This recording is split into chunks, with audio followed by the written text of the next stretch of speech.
آیا کله مو داسې خوب لیدلی چې ستاسې د ژوند لوری بدل کړی وي؟ نن به تاسې ته د خوبونو له نړۍ یو داسې کیسه وکړم چې له اورېدو وروسته به یې هېرول ناشوني وي. په انګلستان کې یو ځوان و، نوم یې مایکل.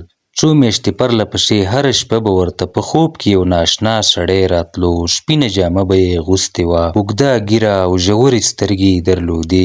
مایکل به تل لیدل چې سړی ورسره خبرې کوي، خو غږ یې نه اورېدل کېږي. څو شپې پرله پسې دا خوب تکرارېده، تر هغې ورځې چې سړي په ښکاره وویل: زه ستا نیکه یم، سبا د کور زیر زمینۍ ته لاړ شه، یو زوړ بکس پرانیزه. سبا مایکل له شک او ویرې سره زیر زمینۍ ته ښکته شو. هلته یې د دوړو لاندې یو زوړ بکس پیدا کړ.